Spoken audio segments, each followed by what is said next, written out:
Bonjour à tous, je vous retrouve aujourd'hui pour le premier tuto sur ma chaîne pour la team Yes We Craft. Et pour ce premier tuto, le thème donné était l'or. Et donc j'ai décidé de faire le pendentif en or des mystérieuses cités d'or, qui n'est pas en or mais en fimo, mais l'idée était là. Donc j'ai utilisé de la fimo or, 2 petits emporte-pièces, de la poudre fimo, couleur or, un rouleau, des outils dotting tool, bull tool, etc. et un scalpel. Donc je commence par étaler ma pâte de façon à faire la taille de mon médaillon.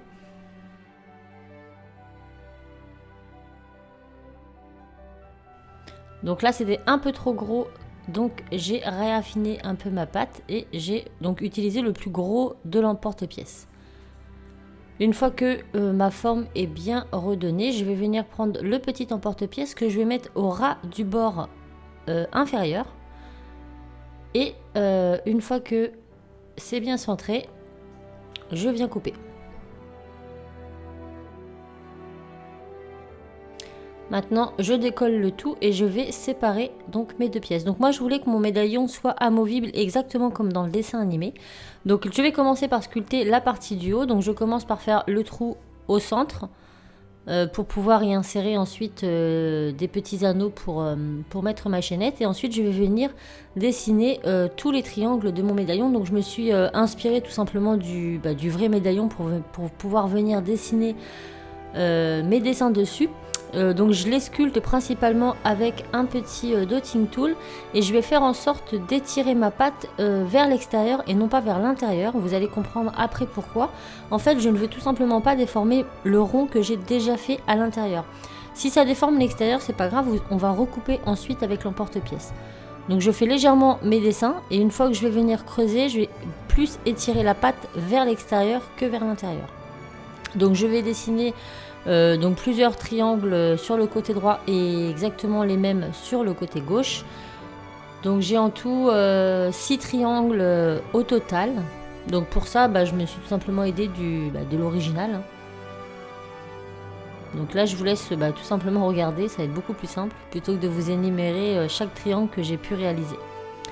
Donc pour que ce soit à peu près plat entre chaque, je vais utiliser un outil de modelage.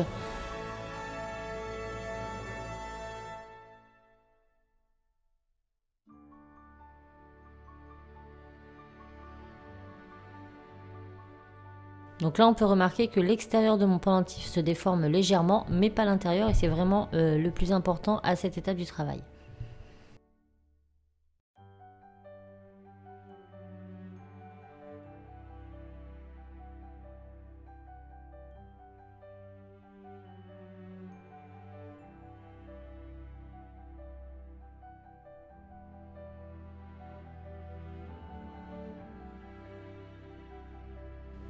Donc une fois que c'est fait, on va venir recouper le tour du gros, mais avant je vais replacer le petit dedans pour être sûr que ça ne se déforme pas. Et une fois que c'est fait, je viens recouper les contours de mon rond.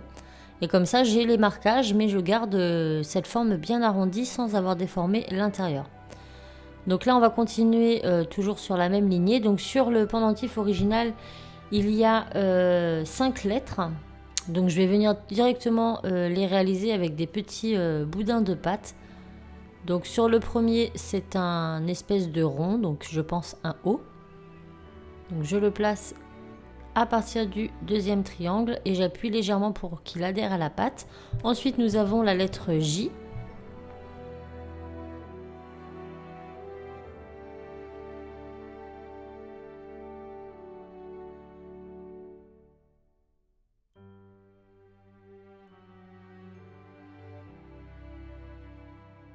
Ensuite, nous avons comme un A, mais sans la barre du milieu.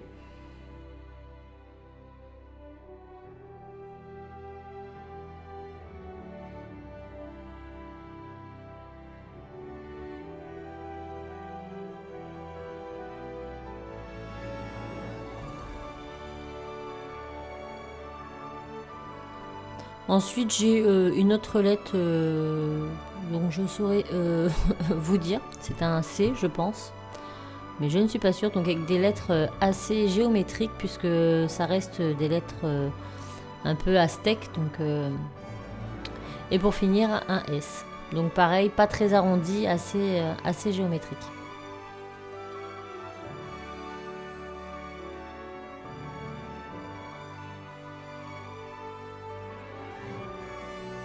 Donc pensez à bien faire adhérer votre pâte à cette étape parce que moi en fait je m'en suis aperçue après, mais certaines parties de mes lettres se sont décollées après cuisson et je ne me suis pas rendu compte sur le coup. Donc une fois que ça c'est fait, on place ça de côté et on va venir faire le rond central. Donc le rond central, j'ai comme un demi-soleil sur le haut. Donc d'abord je trace mon contour avec mon dotting tool. Ensuite, j'ai essayé de gratter l'intérieur, mais la surface n'était pas suffisamment lisse. Donc, j'ai utilisé, comme vous avez pu voir, plusieurs outils. Et tout compte fait, j'ai décidé de prendre tout simplement mon scalpel et de venir gratter le superflu de pâte. Donc, tout ce qui ne me servait à rien à l'intérieur. Je retire à peu près tout grossièrement. Et ensuite, avec mes outils, je vais venir aplatir au maximum pour qu'on ait une surface le plus plat possible. Donc j'utilise des boule tools, j'utilise des outils de sculptage, enfin un peu tout ce que j'ai sous la main pour que ça soit plus ou moins uniforme. Lorsque j'ai quelques trous comme là, je remets tout simplement de la pâte et je viens resculpter.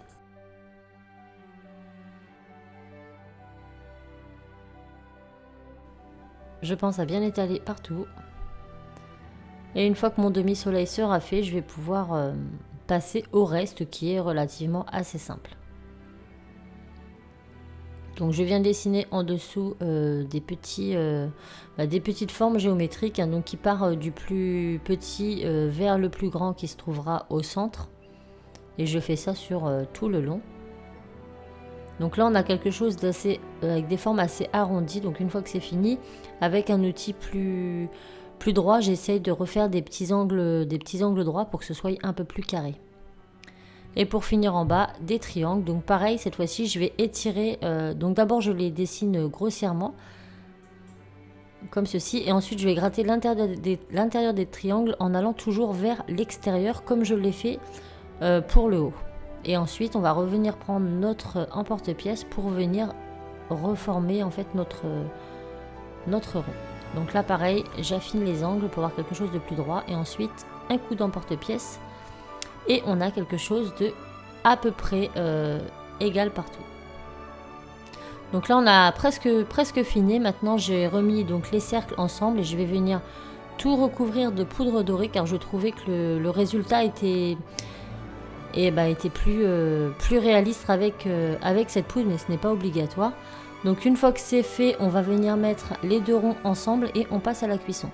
Lorsque vous allez sortir votre pendentif du four, il va être donc chaud et encore mou. Et à cette étape, on va venir mettre un petit morceau de tige à œil ou tige à tête plat sur la partie principale. Puis on va faire un petit trou dans le rond de façon à pouvoir emboîter facilement les deux parties. Donc là, je vous montre. En fait, c'est vraiment très très simple. Et ensuite, j'ai juste rajouté une chaînette. Et voilà, donc on obtient un pendentif qui se déboîte en deux parties. Et c'est tout pour le thème d'aujourd'hui. Donc j'espère vraiment que ce tuto vous aura plu. Moi, je vous fais tout plein de bisous et je vous dis à très vite dans un autre tuto. Ciao!